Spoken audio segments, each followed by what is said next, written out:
Good morning. I am Edwin Vasquez, an artist based in Rosemont, California.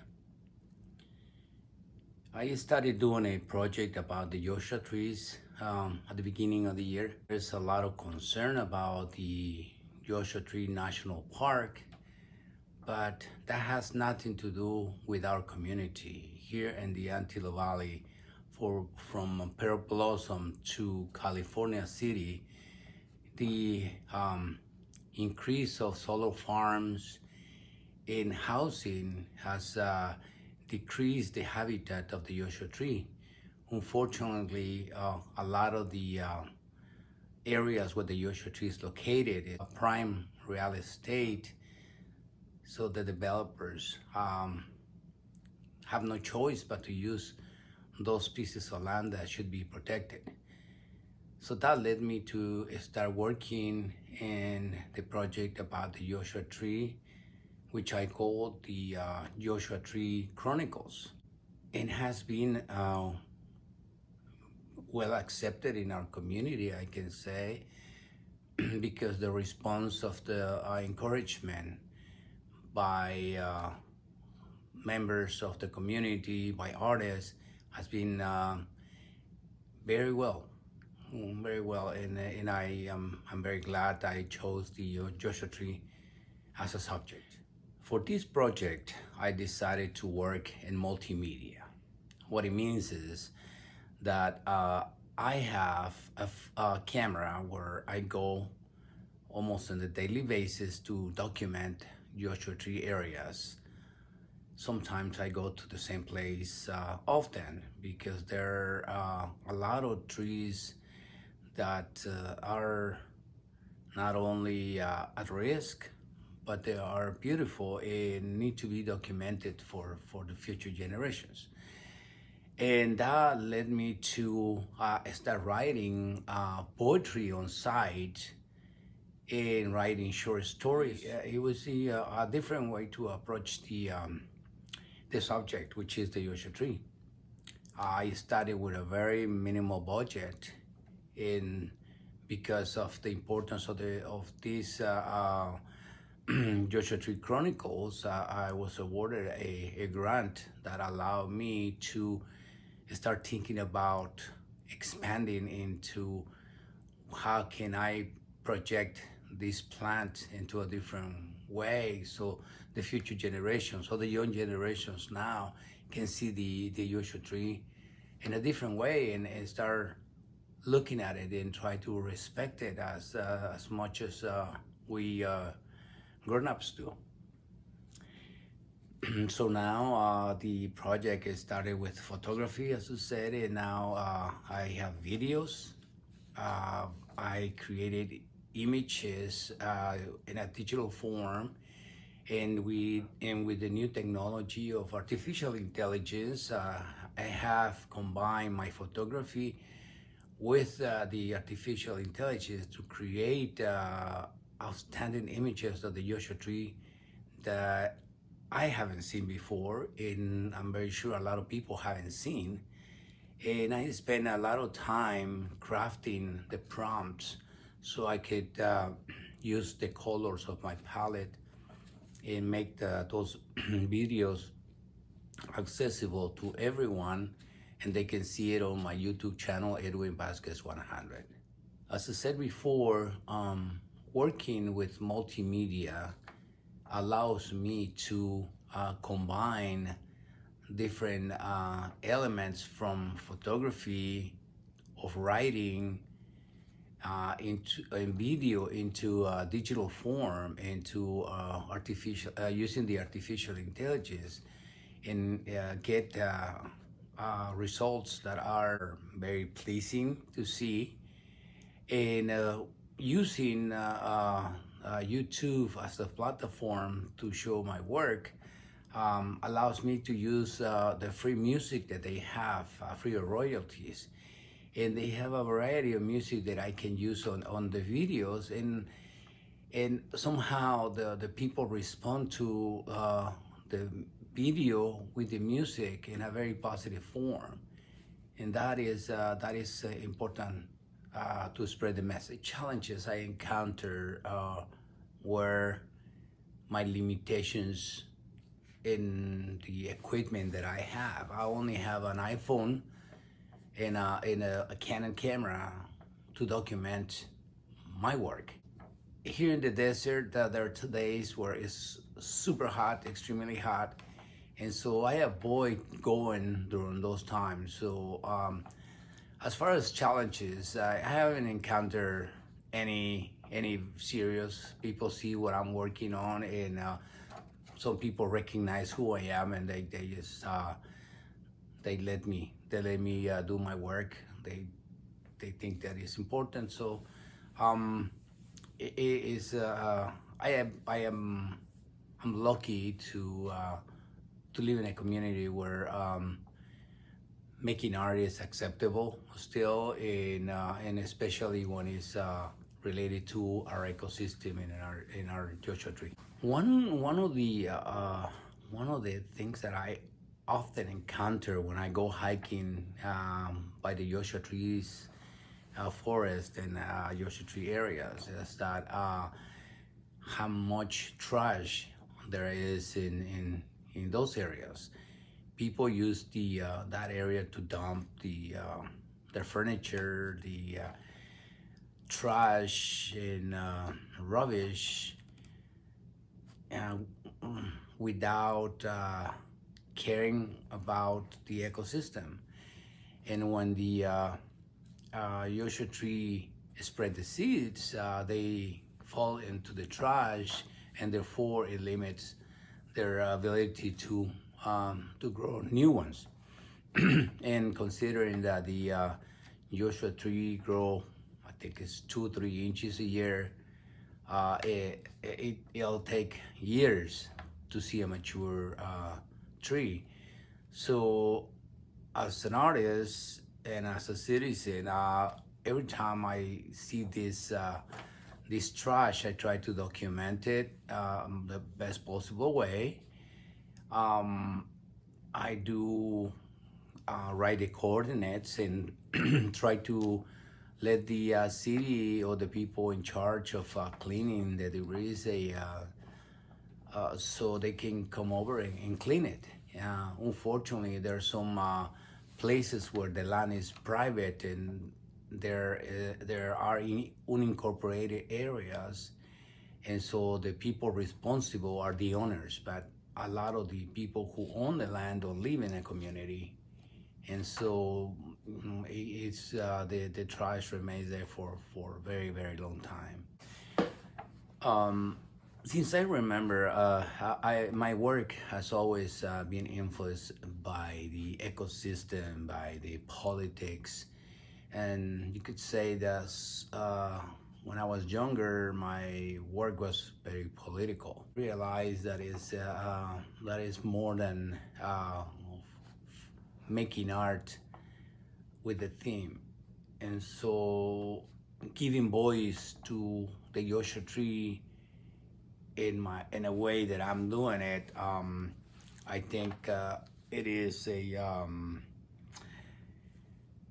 it relates to what I feel. It relates to the area where I live, and I try to use the colors that are in the desert and take an inspiration from them. So it is a mutual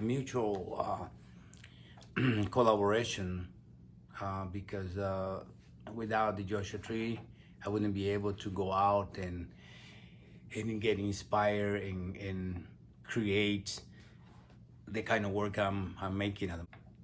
When I moved to the Antelope Valley long time ago, there were many of the artists, fine artists, who used to paint the Joshua Tree. And for me, coming from Los Angeles, I didn't understand why they were just painting the Joshua trees or the flora in the area. And even though they were creating amazing pieces, it was something that I was not interested in. And so now reflecting, on the time, after 20 years, 30 years have passed, I realized that those artists were leaving history behind. They were not talking about the importance of preserving the Joshua Tree, but they were leaving our art that represent areas that are gone, and now they're full of houses and complexes and retail shops, and the only things that remain are the paintings, if they still exist. I don't know what happened. Many of the artists moved to other places, some passed away, and the work got lost. So I think that those artists from the past were the ones who now influence my work, and now I understand what they were trying to preserve. In my case, I'm lucky to have the technology that we have in these times, and record, make videos, and document those areas, and then paint in my own way, using my own style, the Joshua trees, but in a way that it will hopefully inspire the young generations to continue, and in the future do the same. The response in the community has been very good. More than I hoped for, especially by the city of Palmdale, who have a lot of the iconic trees, and the Joshua tree and technology go hand in hand, and their areas, especially in the area in the plant 42, I think it's called. There is a very vast amount of land that have Joshua trees, and it is a private property. Nobody can get in there. So therefore, those plants will definitely continue thriving in that area. The city of Palmdale recently featured me artists of the month. I think there's some monthly magazines that they make. The city also purchased a couple paintings from me with the Joshua tree theme, and constantly are supporting my efforts to make this series as successful, because it brings attention to the Antilo Valley in a sense, in a good way. A lot of times we get a lot of the news that are bad, and things that happen in communities that are growing and expanding. So is the crime, and so is the so there are the social issues that happen in the area when it start growing as rapidly as the Antilo Valley. But sometimes when an artist approaches a theme like the Joshua Tree Chronicles and the Joshua Tree plant in specific, is well received, because they realize, okay, this is not about the Joshua Tree National Forest. It's about our community, and they feel it's important, and they supported me big time.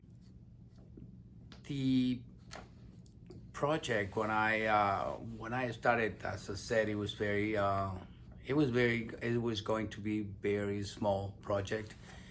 When I applied for the grant, I was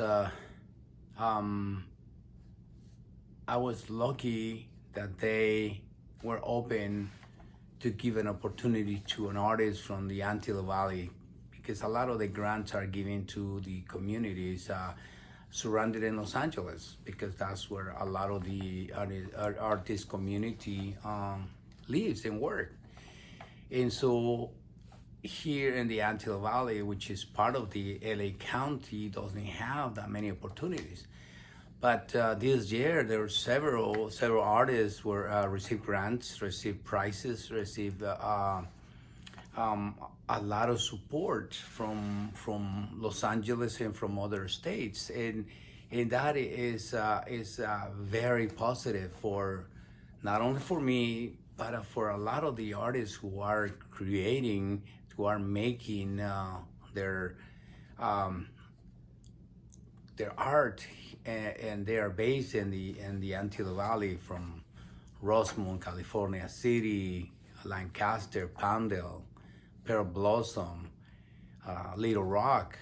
So there's a lot of artists, but because we are all spread out, we don't have that much connection. But once when you see on social media what they're doing, you want to support them and you want to encourage them, and so that is a very important way to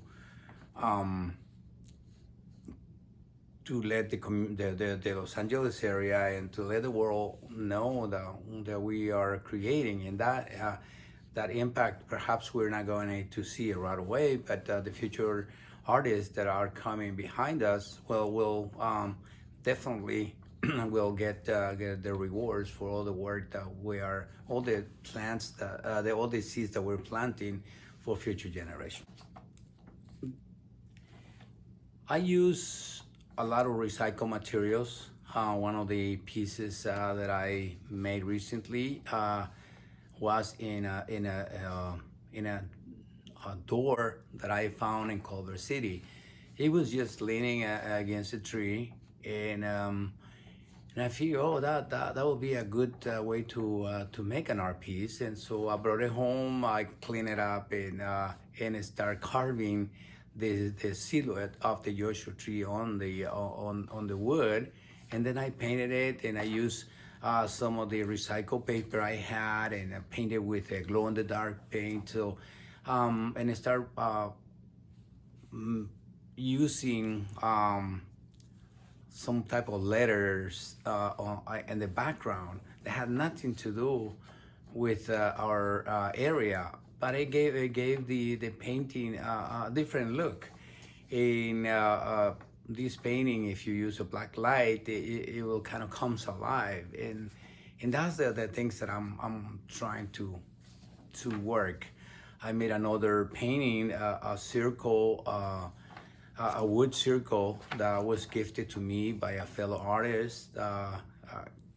She didn't need it, and gave me that piece, and I use a very hot pink, reddish color to make it, and so it brings the attention to the viewer, because they see the circle, and then when they get close, they see that there is it is a Joshua tree, and that's what I really want to capture the attention of the audience, to they come and see, and they see a Joshua tree, and perhaps they're gonna start asking questions.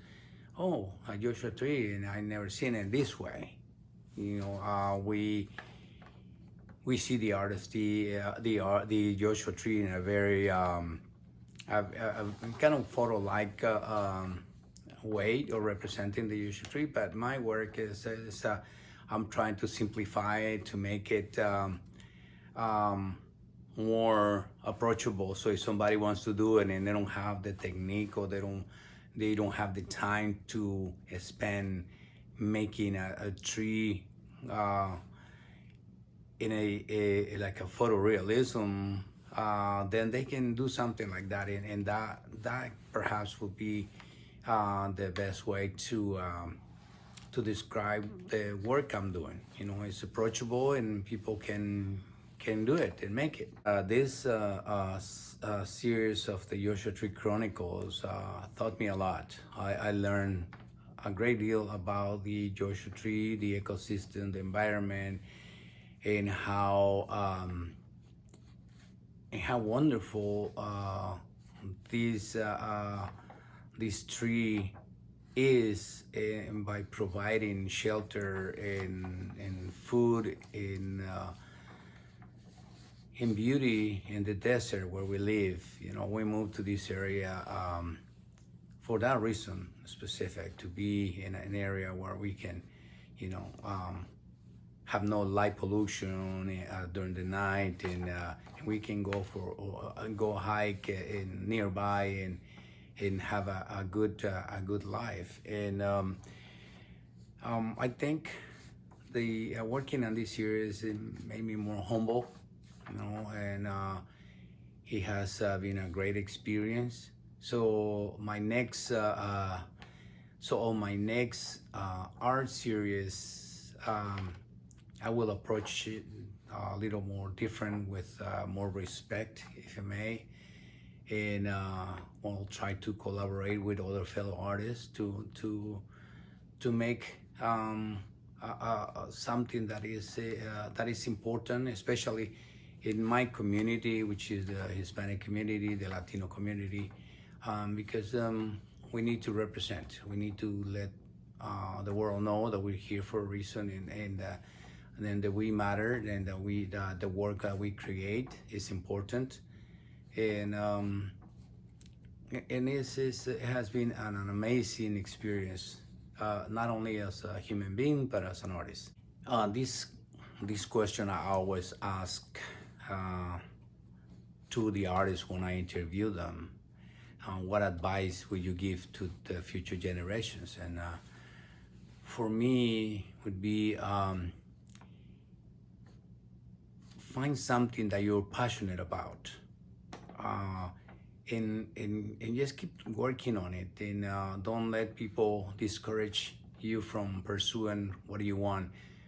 Maybe that could be fashion, it could be photography, arts, music. Just keep working on it. And one thing that I often do when I write poetry, I often go and read works from other poets. I go on YouTube and look and listen to other poets from different countries, from different backgrounds,